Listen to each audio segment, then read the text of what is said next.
Assalamualaikum warahmatullahi wabarakatuh. Halo everyone, selamat sore semuanya. Nama saya Sani Nurbayani. Saya mahasiswa IKIP Siliwangi Prodi Pendidikan Bahasa Inggris. Di sini kita bertemu kembali. Di video kali ini saya akan memaparkan bagaimana proses KKN 2021 siklus kedua berlangsung. Dan di sini juga saya memiliki narasumber. Beliau adalah guru-guru dari salah satu sekolah, yaitu Sekolah Fitra Insani dan Sekolah SD+. Beliau bernama Miss Anissa dan Miss Rere.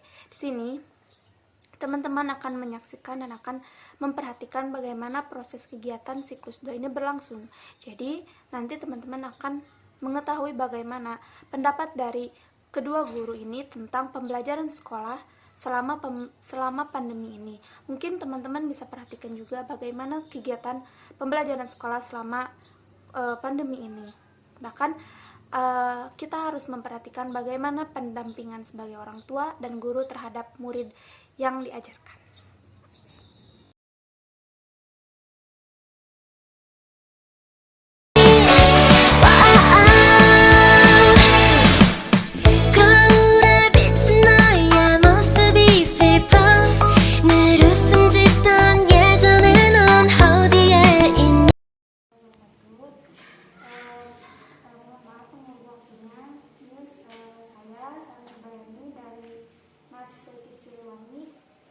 Jurusan Pendidikan Bahasa Inggris. Izin meminta waktunya sebentar untuk berdiskusi mengenai tentang pembelajaran di sekolah pada masa pandemi COVID-19. Mungkin saya mulai ini untuk pertanyaannya. Pertanyaan pertama, bagaimana tanggapan Miss terhadap pembelajaran di sekolah pada masa pandemi COVID-19? Oke, tanggapannya ya ada plus minusnya sih ya. Jadi emang kalau lihat dari karakteristik anak gitu ya, beda-beda anak tuh. Ada yang visual, ada yang audio, ada yang kinestetik. Mungkin kalau untuk anak yang sama juga ada anak yang introvert, extrovert kayak gitu. Mungkin kalau anak yang introvert, mereka belajar online kayak gini di rumah gini, mungkin mereka ada yang seneng ya. Karena nggak perlu malu-malu ketemu temannya yang lain, ketemu gurunya, malah enak belajar di rumah. Karena kemarin murid saya juga ada yang kayak gitu, justru malah pengennya belajar di rumah aja, nggak mau ke sekolah. Tapi ada juga anak-anak yang kalau yang ekstrovert pastinya pengennya mah sekolah ya, karena pengennya ketemu teman-temannya, iya berbaur. Terus juga ya itu tadi pembelajarannya kalau yang kinestetik mungkin agak susah di ininya ya, di remnya gitu, karena kan nggak terpantau langsung. Terus yang audiovisual mah ya mungkin cocok ya online mah, karena kita pun karena online secara nggak langsung ya pasti menyediakan media pun ya video, PowerPoint yang kayak gitu. Jadi ya banyak plus minusnya lah gitu. Selanjutnya pertanyaan kedua, menurut Miss, apakah kelebihan dan kekurangan proses pembelajaran di sekolah pada pandemi saat ini? Nah itu kalau kelebihan kekurangannya, mungkin kalau kelebihannya mah alhamdulillah sih. Kalau resources mah gitu, media pembelajaran mah yang sekarang jadi lebih banyak justru ya karena online ini gitu. Nggak cuma dari kitanya sendiri yang bikin, bahkan di YouTube pun kan sebenarnya udah banyak banget guru-guru lain itu bisa kita pakai juga. Kekurangannya mungkin pada saat pembelajaran nih di rumah gitu, kan orang tua kebanyakan bekerja, jadi kadang ada anak yang nggak didampingi, ketinggalan kayak gitu, tugas pun telat ngumpulinnya, bahkan ada yang emang nggak kepantau banget kayak gitu anaknya. Ya mungkin itu aja sih. Untuk selanjutnya, sebagai profesi guru, apakah pembelajaran yang dilakukan di sekolah di masa pandemi ini setiap hari atau diberikan batasan, misalnya hanya 2 hari dalam 1 minggu? Jadi, Miss, apakah diberikan waktu untuk setiap hari pembelajaran di sekolah atau ada juga? Kalau sekarang kita sistemnya ya masih online kan ya, karena memang masih PPKM juga.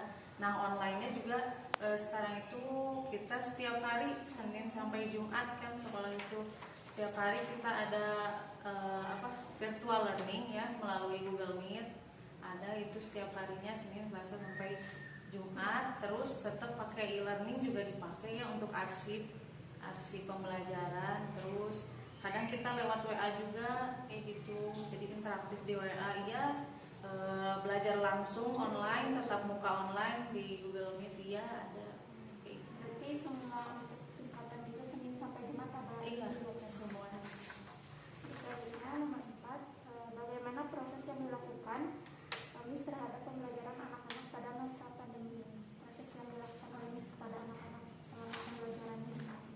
prosesnya ya itu tadi ya, kan ada program virtual learning itu lewat Google Meet. Jadi ya kita menjelaskan materi di situ lewat Google Meet sambil ngerjain latihannya juga. Jadi emang kalau bisa mah, kalau saya mah khususnya gitu ya, kalau bisa emang mengajarkan materi sama latihan teh langsung. Jadi supaya di rumah pun orang tua udah nggak perlu ribet lagi ngerjain lagi kayak gitu. Seperti itu. Selanjutnya, apakah jenis media yang dijadikan media pembelajaran selama pembelajaran di masa pandemi? Media pembelajarannya Medianya ya itu tadi ya, Google Meet untuk tatap muka online-nya. Terus untuk pengarsipan media pembelajaran kayak video, PowerPoint atau worksheet-nya kita biasanya pakai e-learning sekolah, ada ya, yang itu. Terus apalagi ya, video ada, PPT ada, yaitu dimasukinnya di e-learning. semuanya dimasukkan ke e-learning ya. Selanjutnya, bagaimana respon yang diterima dari setiap anak yang diberikan selama proses pembelajaran di masa pandemi saat ini? Responnya ya alhamdulillah sih, sejauh ini mah pada seneng sih ya, karena yang sebelumnya kan nggak tiap hari. Kalau sekarang alhamdulillah bisa tiap hari ininya tetap muka online-nya gitu. Meskipun ya ada yang terkendala mungkin kuota mah gitu ya, tapi alhamdulillah seneng sih. Jadi kayak mereka rata-rata ngerasanya ya kayak sekolah lagi gitu, meskipun masih di rumah ya, tapi kan sekarang mah udah terjadwal dari pagi jam segini sampai jam segini belajar ini, jam segini sampai segini jam belajar ini, kayak gitu. Alhamdulillah responnya pada bagus sih. Jadi merasa kayak ada kegiatan Iya, jadi ngerasa nanti pelajarannya gitu mudah atau tidak. Nah gitu benar. Alhamdulillah lebih kerasa lagi sekolahnya gitu jadinya. Ya, selanjutnya, apakah ada kendala baik dari guru atau murid selama proses pembelajaran berlangsung? Kalau kendala paling lebih ke yang tadi itu sih, nyambung ya, yang orang tuanya bekerja itu ya. Jadi ya pendampingannya kan agak susah tuh. Jadi kadang tersendat di tugas, atau bahkan karena nggak ikut Google Meet-nya, jadi nggak tahu materinya apa, tugasnya apa gitu. Jadi kayak gitu. Kalau untuk kendala dari guru atau belum? Kalau dari guru sih alhamdulillah nggak ada. Iya, materi juga kita aman sih, itu media udah gitu. Karena media kan kita satu yayasan tuh bagi-bagi ya, unit 1 misalnya mengerjakan apa, unit 2 apa. Jadi kita saling sharing media gitu. Untuk pertanyaan terakhir, pesan dari Miss terhadap pembelajaran di sekolah pada masa pandemi untuk Pesan? murid-muridnya atau untuk saya mahasiswa? Apa ya? Paling apa ya? Ya itu sih, kalau yang dirasakan emang selama online ini lebih banyak pekerjaan teh, karena memang itu ya. Jadi tugas pun tiap harinya meriksa satu persatu, iya. Tapi ya nggak apa-apa, justru ya emang harus sih itu mah, karena kan biar kita tahu juga ini anak-anak tuh paham nggak sih gitu terhadap materi. Ya terus apalagi ya, pokoknya mah ya harus semangat aja lah meskipun online gitu. Ya harus tetap semangat, tetap belajar, tetap berdoa. Mudah-mudahan juga segera berlalu pandemi ini ya, bisa kembali ke sekolah. Itu aja mungkin. Baik, terima kasih atas waktunya Miss Anissa ya, untuk memberikan uang pada saya atas wawancaranya. Itu saya terima kasih lagi. Mungkin itu saja. Terima kasih. Waalaikumsalam.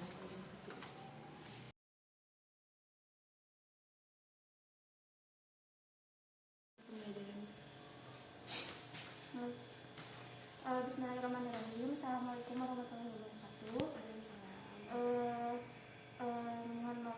Dengan izin waktunya sebentar, Miss, saya Sani Bayani dari mahasiswa IKIP Siliwangi. Izin meminta waktunya untuk mewawancarai tentang bagaimana pembelajaran di sekolah pada masa pandemi COVID-19. Mungkin untuk itu saya langsung saja ke pertanyaan, Miss. Pertanyaan pertama, bagaimana tanggapan Miss terhadap pembelajaran di sekolah pada masa pandemi COVID?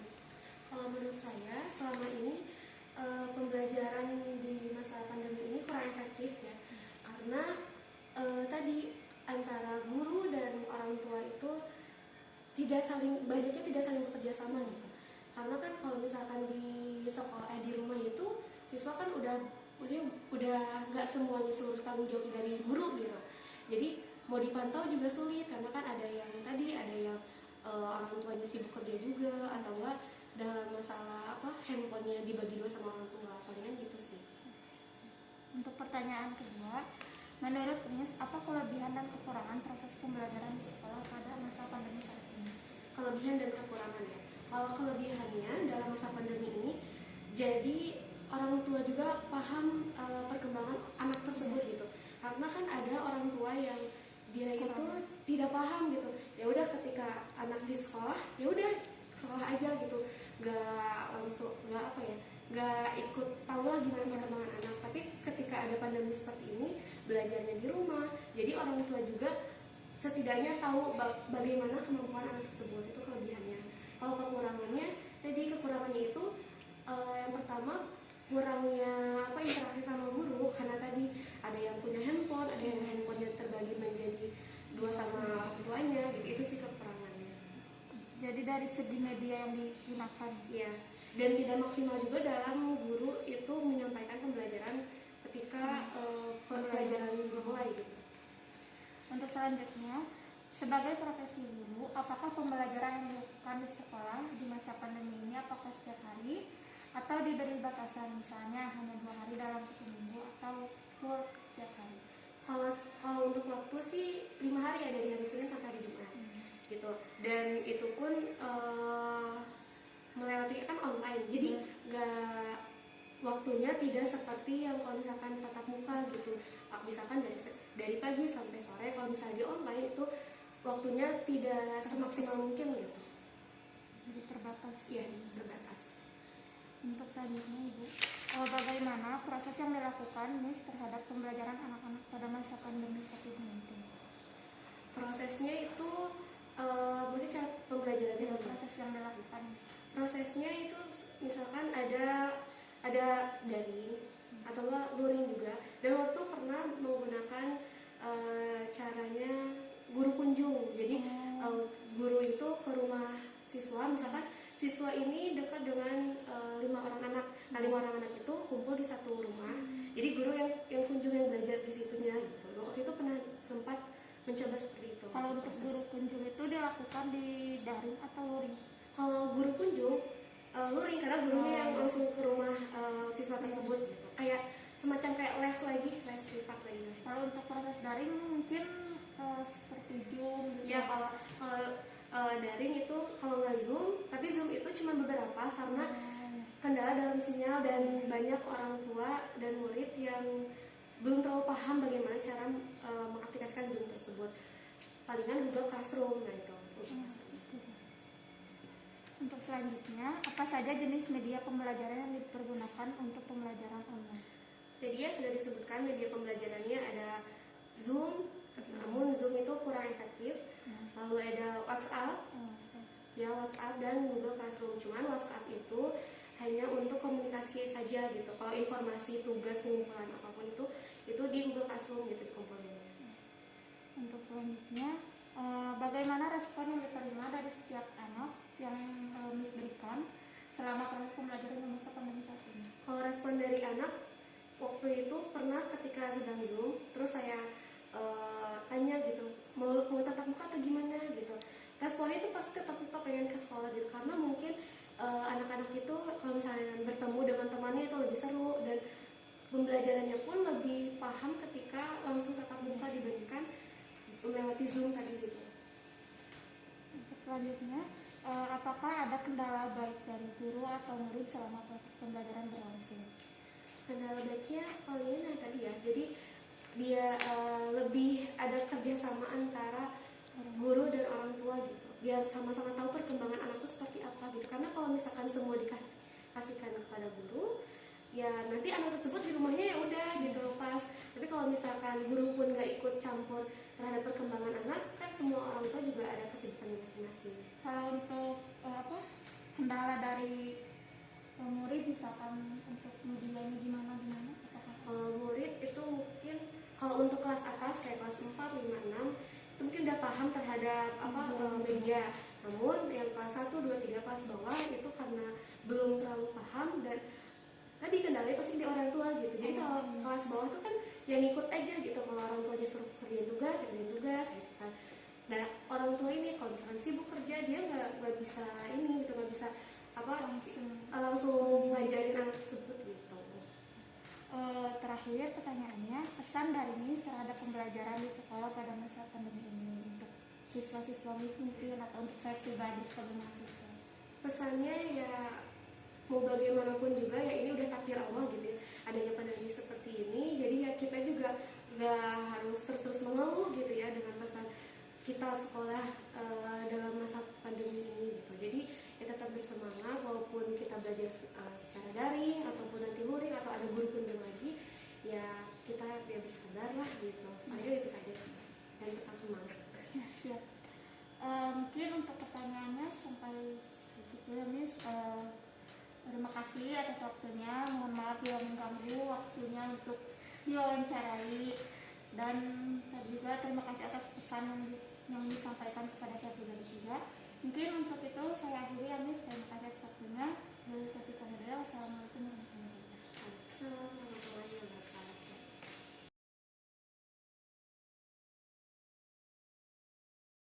Untuk partisipasi kegiatan di sini, saya membantu memantau bagaimana masuknya tugas dari anak-anak di SD Fitra Insani 3. Dan hasil dari kesimpulan wawancara antara saya dengan guru dapat kita simpulkan bahwa pendampingan sangatlah penting, apalagi di masa pandemi seperti ini. Terlebih dari pendampingan orang tua pada proses belajarnya anak. Karena mengapa?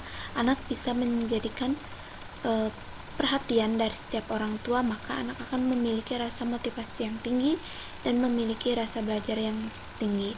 Karena itu, orang tua dibutuhkan untuk pendampingan terhadap anaknya. Dan dengan begitu juga, guru memiliki peran penting dalam pembelajaran pada masa pandemi ini. Karena mengapa? Pandemi saat ini, guru sangatlah penting untuk memantau bagaimana proses belajarnya anak. Walaupun bagaimana karakteristik setiap anak berbeda-beda, tetapi guru harus menyikapi dengan sebaik-baiknya.